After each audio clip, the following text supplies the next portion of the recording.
Friends, कैसे हैं आप लोग। आज हम लोग पढ़ेंगे CHR यानी सर्टिफिकेट इन ह्यूमन राइट्स, जिसमें आज पढ़ेंगे CHR 11 के खंड 1 में इकाई 1 मानव अधिकार अर्थ तथा अंतर्राष्ट्रीय महत्व का विचार, जिसमें आज आपके लिए लेकर आए हैं मानव अधिकारों की कुछ परिभाषाएं।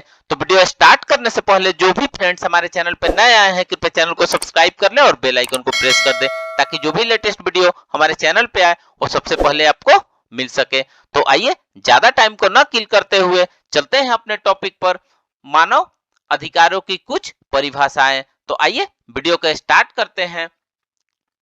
मानव अधिकारों की कुछ परिभाषाएं, जैसे अधिकारियों का महत्व क्या है, हमें इनकी आवश्यकता क्यों है, हम अधिकारों को किस प्रकार परिभाषित कर सकते हैं, अधिकारों के लिए सबसे उपयुक्त शब्दावली कौन सी है, क्या प्राकृतिक अधिकार, नागरिक अधिकार, राजनीतिक अधिकार तथा मौलिक अधिकार जैसी शब्दावलियां समान है या इनके अर्थ भिन्न भिन्न है। अब हम इन प्रश्नों का उत्तर देने की कोशिश करेंगे। अधिकारों की परिभाषित करने में कई समस्याएं हैं। राजनीतिक तथा सामाजिक विज्ञानों में अधिकारों की धारणा की कई परिभाषाएं उपलब्ध हैं। निम्न परिभाषाओं में से प्रत्येक परिभाषा अधिकारों के भिन्न पक्ष को उजागर करती है, जिसमें देखते हैं अर्नेट वाकर के अनुसार व्यक्ति अधिकार के व्यक्तित्व की योग्यता के अधिकतम संभव विकास के लिए बाह्य आवश्यक शर्तें हैं।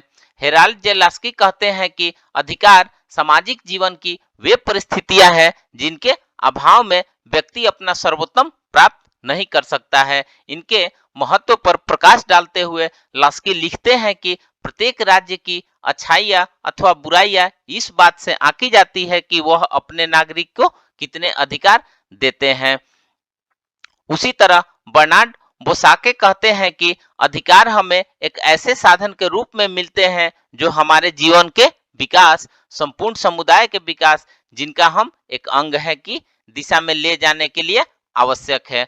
उसी तरह लियोनार्ड हबहाउस कहते हैं कि अधिकार वे हैं जिनकी हम दूसरे से आशा करते हैं और हम दूसरे से लियोनार्ड हबहाउस कहते हैं कि अधिकार वे हैं जिनकी हम दूसरे से आशा करते हैं और दूसरे हमसे, और सभी वास्तविक अधिकार सामाजिक कल्याण की शर्तें हैं। किसी भी व्यक्ति द्वारा मांगे जाने वाले अधिकार एक तरफ तो कुछ ऐसे दावे होते हैं जो किसी व्यक्ति के एक विवेकशील प्राणी के रूप में विकसित होने के लिए अनिवार्य है, तथा दूसरी तरफ ये उन सभी कार्यों एवं कर्तव्यों को निभाने के लिए आवश्यक होते हैं जिनकी समाज अपेक्षा करता है। अधिकार मूलतः सामाजिक कर्तव्यों के सत्य संबंधी तथा इनमें बंधे हुए हैं।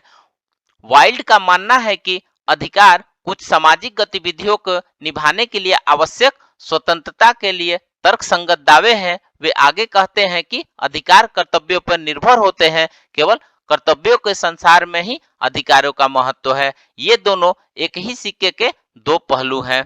प्रोफेसर होफेल्ड कहते हैं कि अधिकार शब्द में 4 तत्व निहित होते हैं: दावा, स्वतंत्रता, शक्ति तथा उन्मुक्ति।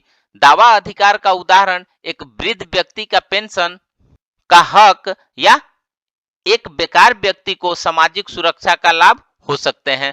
स्वतंत्रता का अधिकार का उदाहरण किसी व्यक्ति का अपनी फुर्सत का समय अपनी मर्जी से बिताने अथवा अपनी मर्जी से दाढ़ी बनाने अथवा घटाने आदि का हो सकता है। शक्ति अधिकार धारक को दूसरे से कार्य करवाने का अधिकार होता है। इसका उदाहरण एक मकान मालिक द्वारा किराएदार को किराए में वृद्धि करने का अधिकार हो सकता है। उन्मुक्ति अधिकार समाज के लोगों को कुछ दशाओं में उन्मुक्ति प्रदान करता है, जैसे एक सांसद को संसद में उन्मुक्त विचारा भी व्यक्ति का अधिकार होना चाहिए। आइए नेक्स्ट देखते हैं। संक्षेप में अधिकार वस्तुतः व्यक्ति के राज्य या सरकार के विरुद्ध कुछ दावे होते हैं। अधिकारों का प्रयोग कई प्रकार से होता है, जिसके परिणाम स्वरूप इनके कई विचारक तथा दार्शनिक मतभेद भी उभरकर सामने आते हैं। कुछ लेखकों के अनुसार एक आत्मसंचेतन व्यक्ति की नैतिक विशिष्टताएं हैं जो स्वयं को उद्देश्यपूर्ण रचनात्मक कार्यों का एक एजेंट मानता है। कुछ अन्य लेखकों के अनुसार अधिकार समाज में अपनी मर्जी से चयन का हक है।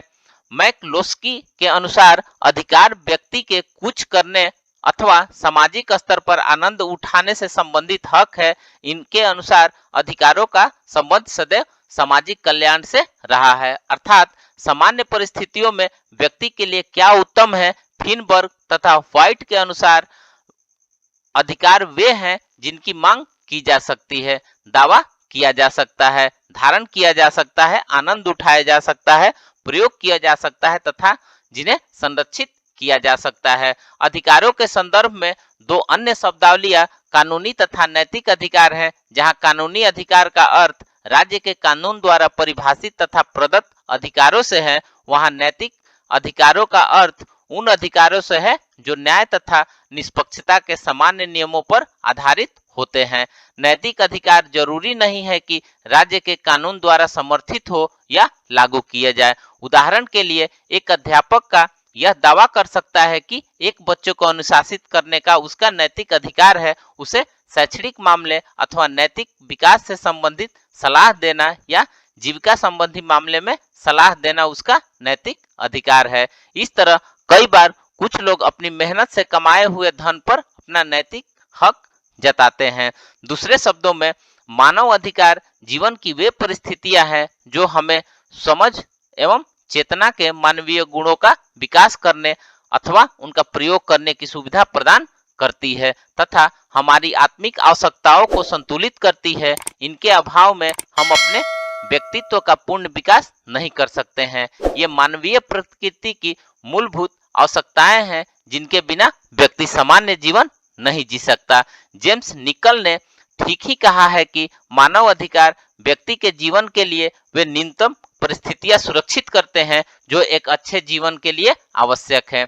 स्कॉट डेविड के अनुसार मानव अधिकारों की अवधारणा व्यक्ति को राज्य, सरकार अथवा प्राधिकरण की सत्ता को बचाने के साथ अभिन्न रूप से जुड़ी हुई है। साथ ही इसका संबंध राज्य द्वारा कुछ ऐसी परिस्थितियां का निर्माण भी करना है जिनके अंतर्गत व्यक्ति अपनी क्षमताओं का पूर्ण विकास कर सके। प्लानो तथा आलन के अनुसार मानव अधिकार व्यक्ति के अस्तित्व, उत्तरजीविता तथा व्यक्तित्व के विकास के लिए परम आवश्यक है। व्यक्ति को उसके मानव अधिकारों से वंचित करने का अर्थ है सामाजिक एवं राजनीतिक अस्थिरता, युद्ध, विभिन्न देशों में शत्रुता अथवा राज्य के अंदर विभिन्न समूहों के झगड़े को निमंत्रण देना। दार्शनिक, राजनेता अथवा विविधताओं के लिए मानव अधिकार अमूर्त विषय होने के बजाय ऐसे अधिकार हैं जो प्रत्येक व्यक्ति के दैनिक जीवन को प्रभावित करते हैं, चाहे वह एक पुरुष हो या स्त्री या बच्चा। आइए नेक्स्ट देखते हैं। मानव अधिकार एक व्यापक शब्दावली है जिसमें नागरिक, राजनीतिक, आर्थिक, सामाजिक, सांस्कृतिक तथा समूह अधिकार निहित है। हमें यह भी स्वीकार करना चाहिए कि अधिकार तथा कर्तव्य एक ही सिक्के के दो पहलू है। समाज में एक व्यक्ति के अधिकार दूसरे पर कुछ कर्तव्य आरोपित करते हैं। उस राज्य के प्रति निष्ठा जहां व्यक्ति रहता है, राज्य के कानूनों का पालन कर अदायगी, वोट के अधिकार का प्रयोग, आवश्यकता पड़ने पर सैनिक सेवा, छोटे बच्चे के प्रति माँ बाप के कर्तव्य तथा वयस्क बच्चों की अपनी माँ बाप की देखभाल, ये कुछ ऐसे कर्तव्य हैं जिन्हें सभी देश में स्वीकार किया गया है। फ्रेंड्स, आज हमने मानव अधिकारों की कुछ परिभाषाएं के बारे में पढ़ा। तो मिलते हैं एक नए वीडियो के साथ में, तब तक से हमारे चैनल पे बने रहिए। धन्यवाद।